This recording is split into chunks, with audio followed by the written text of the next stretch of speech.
think this is the quintessential part of life is DNA. We always hear about DNA this, DNA that, and let me find myself on my notes. So DNA is an incredibly complex component of life, obviously. It's about 4.5 billion letters put together in a very precise order to make up the word effectively that creates us. And 4.5 billion is kind of a big number, but it's a,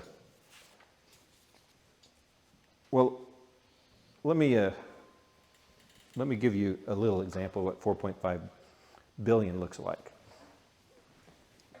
So this is one of my favorite Bibles. This is a comparative Bible. It has NIV, which is a nice reading Bible. King James, pretty. New American Standard, which tries to do word-for-word accuracy, not very well, but they do their best. And Amplified, which is kind of a semi-paraphrase Bible. And they're all in parallel. I don't know if you can notice, it's really small print. Yes. So there is roughly 3,000 characters on each page in this book. And this book is about 3,000 pages long. So there's about 10 million characters in this book.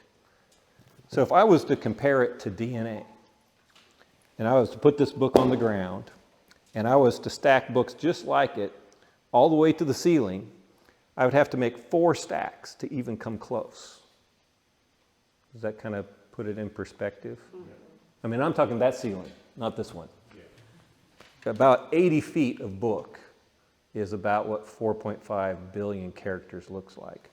So it's a lot of information. Yeah, what I understand, they don't even know everything about our DNA yet. Like there's stuff that they don't even know where it came from or what it is. Well, and DNA is not the whole story. We'll talk about that in a little bit. But I wanted to just kind of, they talk about randomness, right? So I have a really simple name. 3 characters. DNA only has 4 characters in it, right? So could I toss this pin at that and ever make my name? No. Maybe my daughter could, I don't know. But the evolution approach is that this is a bottle of ink and that somehow I could throw it enough times and eventually my name would show up. Except my name is 4.5 billion characters long instead of 3. I mean, that's the evolutionary idea is somehow they think time. If I do this enough, it's just going to happen. And it's not rational, but that's what we allow them to get by with. They'll say, oh, you're using God of gaps because you don't understand how it happened. Well, they use time of the gaps and saying time isn't working for them. Every component that makes up DNA, when it is in its purest form, it doesn't last very long. It decomposes very quickly. Most of these are seconds, some of them are minutes, a few maybe days. To get all the components together in a non-living organism, they simply don't last long enough for them to ever combine together. Not to mention they can't combine like this outside of a living organism. The DNA is this double helix structure. It's like I think it's 3,5 prime is how I'm sorry, I don't want to talk chemistry, but the way the branches on the RNA have to form in the specific locations on the molecule for them to form this shape. And the shape is really critical to life. Outside of a living organism, that is not the way the chemistry works. So we can't reproduce this. In fact, they can't reproduce it outside of a living organism. When they try to reproduce DNA, even from the purest components, they get this jumble of stuff. They might get some of this, but there's no evidence that they actually have. And the purity is always a problem. And to put it kind of in context, I like this quote from Bill Gates, software guy. He says, DNA is like a computer program, but far more advanced than any software ever created. But we think software is created by somebody. This is Bill Gates, who is definitely not a Christian, essentially saying that there's no possible random solution for something that's so complex. And you're absolutely right. DNA is not the whole picture. In fact, DNA replication, and this is a very simplistic diagram, you have to have all these different components to do anything with DNA. You have the DNA primus, the RNA primer, the DNA ligas, the DNA polymerase, all these different components. These are not part of DNA. In fact, DNA doesn't even make these. These are made someplace else in the cell. But without these, DNA is nothing. In fact, these proteins are even more complex than DNA themselves. They have three-dimensional shape. And these are the best artist conceptions that I could find. These different components that are necessary for just the replication of DNA are amazingly more complex. And there's information in these as well. We don't even have any clue. The shape actually is like a message, and when it attaches itself to the RNA or the DNA, it triggers a different component to take place. And they don't understand. I don't understand. I can see it, and you see how beautiful it is, but there's the same stretch of DNA it's got 4 letters, right? What if I change one of the letters out of a 4-letter word? In English, that changes it a lot. If you have the right protein, you still produce the right protein. Even if you have one letter wrong, how's that possible? We don't understand. DNA is only part of the picture, yet it is 4.5 billion characters long, and it is not even close to the complexity inside the cell. And I know you guys don't want organic chemistry lessons, so I'll kind of stop at that, but there's a lot more to the picture. And I think from the Christian perspective, the creation perspective, which one of those components can you take away and have a viable cell? This is just replication of DNA. This is not all the other activities that happen inside the cell. If you take any one of those components away, it simply doesn't work. So how do you get to what Darwin said? If you could ever prove that there was any component that could not be sequentially modified into a more ordered, I can't do that. I can't take a step backwards. I can't take a step forwards without killing the organism itself. Any questions? Like I said, I don't want to get too much into this. What you're saying is you need everything for everything to be produced. Darwin was saying is there's this piece first came out, and then there's another one that came out, and then they mixed together, and then it became voila. It become an organism.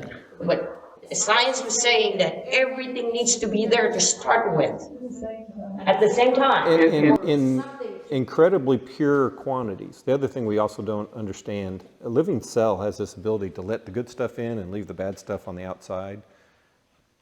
If these chemicals are not in pure form, like ultra pure form, the chemistry doesn't work. They don't ever fold back on each other and even form into these three-dimensional shapes. Like these example, the mousetrap. You have all the parts of the mousetrap, but you need to have all the components to make a mousetrap. If you don't have all the components, you cannot make a mousetrap. It's just right there. It's not going to be a mousetrap. I have his short video, and I'm going to show it when we do naturalism versus creationism, where he uses a mousetrap, which only has like 7 components as his basis. It's like, take any one of those away, and can you catch a mouse? No. You got a good paperweight maybe, but it's not designed to be a paperweight. And I think we allow ourselves to be steamrolled by scientists like myself.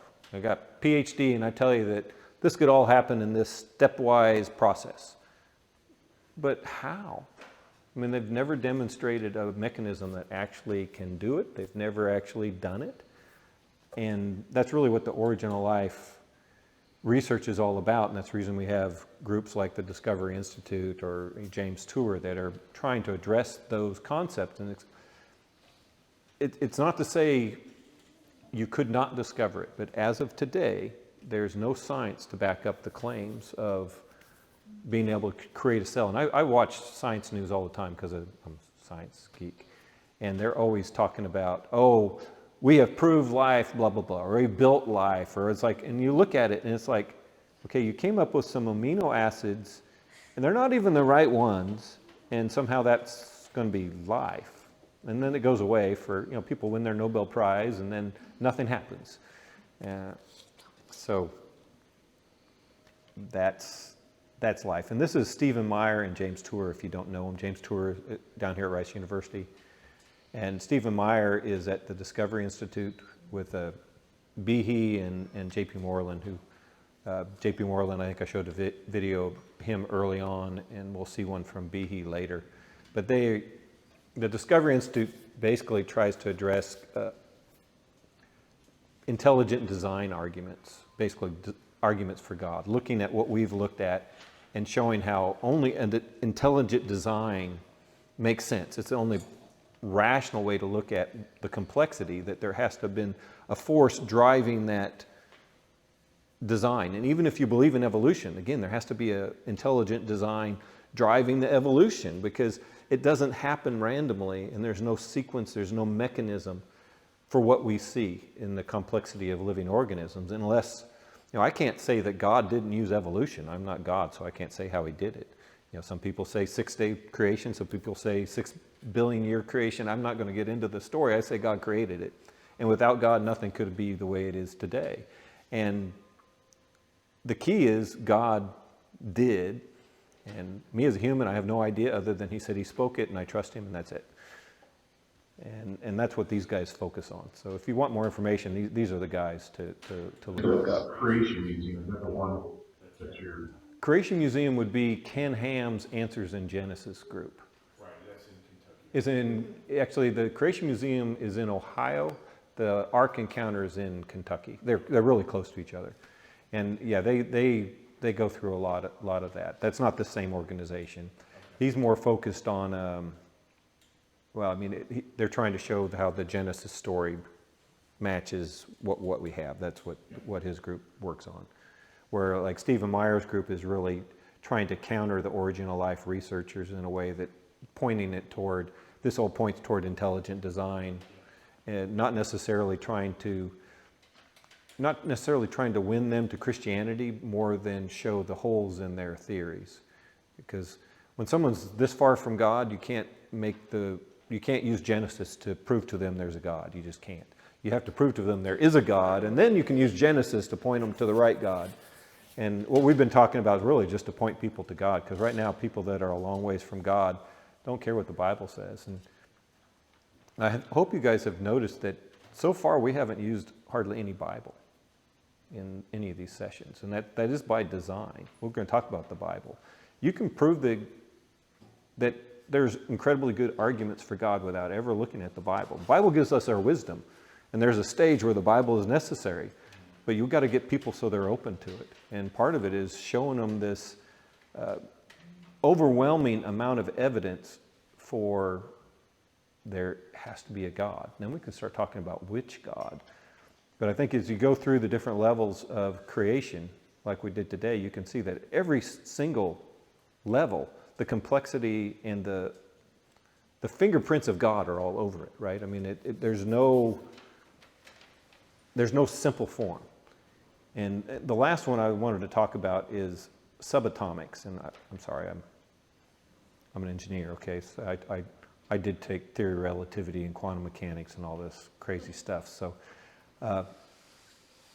this is a carbon molecule, or atom. You guys might remember this from high school or college chemistry. There's not a scientist in the world that can explain to you why that is the way it is. I mean, for starters, the black dots are electrons. They're all negative charged, right? And they're spinning around. Why don't they come crashing into the center, which is positively charged with protons, right? And protons are positively charged. You take two positive magnets and you try to push them together. Why does the nucleus stay together when they're all the same poles of a... And that's your strong and weak nuclear forces, right? It's very tough to... We know we can calculate the nuclear forces that make it possible, but we can't explain why it's possible. That's the difference between able to observe the world and say, oh, God did something amazing here, and this is the effect, but we don't understand the how. And I'm guessing that most of you think these are the building blocks of everything in the universe. Protons, neutrons, electrons. Is that kind of where you guys' science stops? Well, I can tell you that's not a complete story. We now have what they call quarks. There are, I think, 8 different kinds of quarks. And different combination of quarks is what makes up a proton, a neutron, and an electron. Part of the reasons protons, neutrons, and electrons are not all the same, believe it or not. It gets more complex as you get smaller. We started with 3 components, now we have 8 components. And as you get smaller, it gets a little complicated. You know, another thing that points toward design is things like light. We take light for granted, but do you ever wonder why when light comes through a window, it separates into a rainbow? So there's like different kinds of light inside one kind of light. This is wavelengths, right? Did you know light has weight? Light has weight. This is one of the things the scientists are really struggling with these new telescopes, because they can actually see light bending around galaxies because of the gravitational force of the galaxy on the light. Yeah, it's kind of, that's what the astrophysicists say. So as we get smaller down to something as simple as a photon, it gets more complicated and we have no idea. And in fact, that's really kind of just the beginning. We have things like gamma rays and microwaves, and they can make physical impact on us. We use them for cancer treatments. We use them for x-rays to see broken bones. Why is that? Those subatomic, which are even beyond subatomic components, I'll call them particles because everything's particles, are incredibly complex. And there's amazing design in them. And then we have the new science. I call it the new science generously because it's like,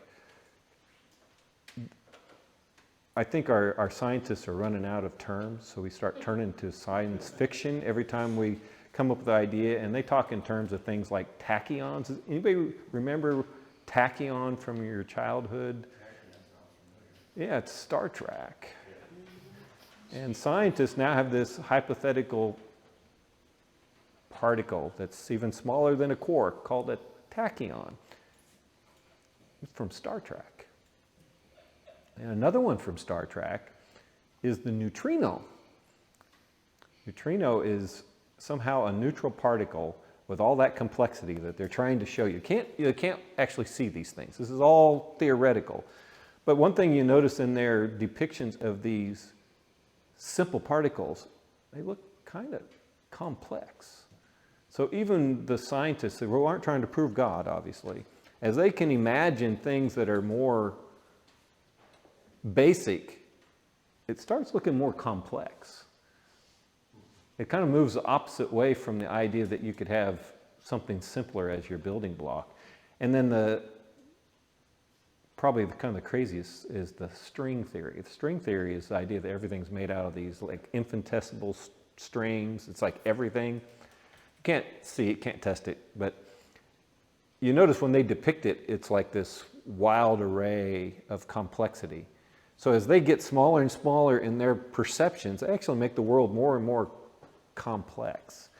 And the last one's dark matter. You'll hear a lot about this one lately.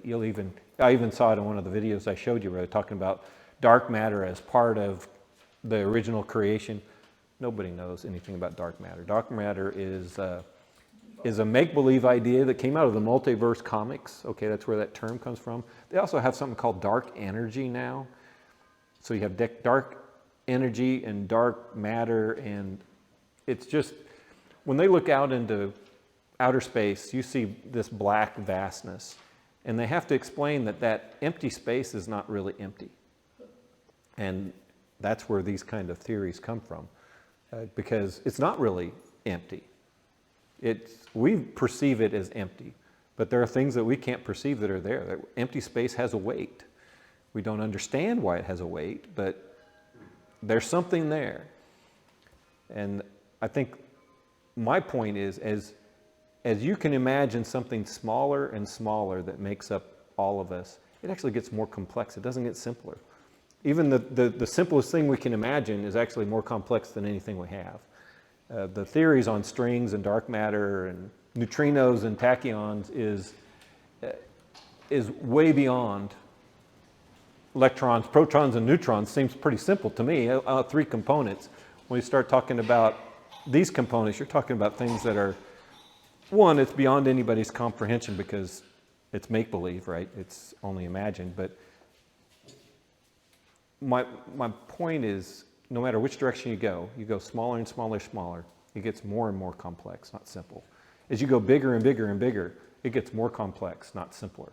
Doesn't matter which way you go, the complexity and the fine design of everything in creation is just,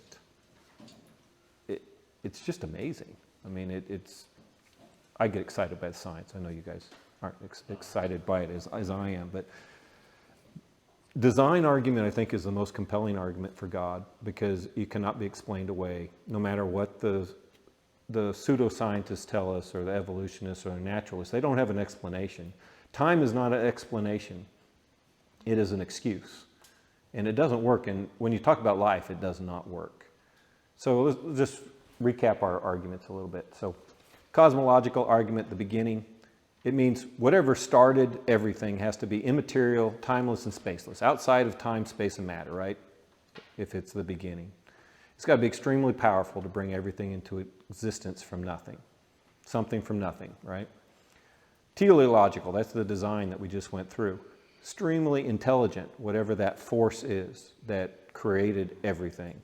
It has to be able to sustain creation, because one thing we've noticed, there's all these constants that have to be precise.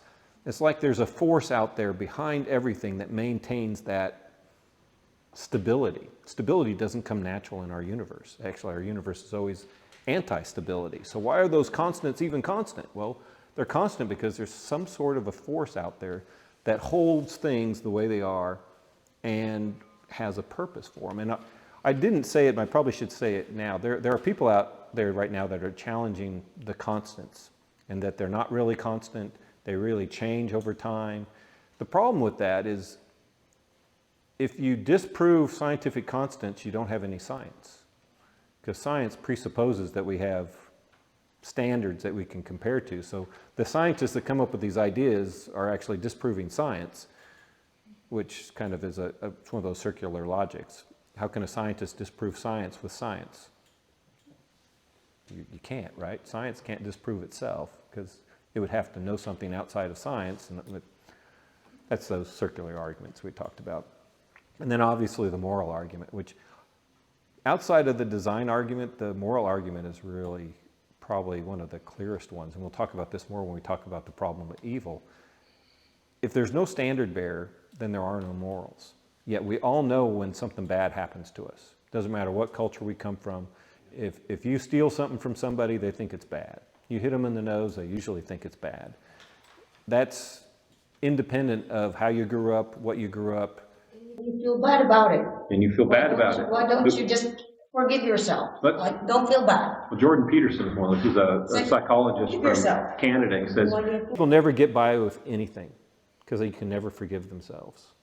Doesn't matter what you've done, it always eats at you. Why is that? And he said from his psychological practice, he sees that. People never can forgive themselves because we're not capable of forgiving ourselves. Only God can forgive us. The only time we really feel forgiven is when God does it. We can't forgive ourselves. And that, again, points toward a moral lawgiver, or, you know, that morally perfect being, which makes it personal. And that's our God, is personal. All these are the components which together make the cumulative case, and the fingerprints of God are all over Let me leave you with one quote and I'll let you get out of here. I know you have to go, Laura. This is Robert, I can't say his Jastrow. He was the head of the Goddard Space Institute. He was one of the lead scientists on the Apollo missions way back in the day. And he said this: "For the scientist who has lived by his faith in the power of reason, the story ends like a bad dream. He has scaled the mountains of ignorance. He is about to conquer the highest peak, and as he pulls himself over the last and final rock, he is greeted by a band of theologians who have been sitting there for centuries." And that's really where science comes to. We eventually come back to exactly what God always told us in the beginning. And I'll kind of leave you with that. Let's go ahead and, is there a God? Well, obviously, yes. Next week, we'll talk about the problem of evil, which is not really a problem. It's really our perspective on it that's the problem. And then I want to close with a song by Rich Mullins. You know Rich Mullins? Ever heard Awesome God? This is kind of one of my favorite songs. All right, let's be pray real quick and then I'll let you guys get out of here. Heavenly Father, thank you so much for you. Thank you for all the evidence that points us to you so that we can be confident in what we believe. We don't believe in blind faith. We believe in the evidence that points us to a faith in you. And thank you so much for everyone who came today so that we could talk about this amazing, amazing universe that you have gifted us with, and the complexity to challenge our brains and show us that there's really only one truth, and that truth is you. I pray all these things in your name, Lord Jesus. Amen.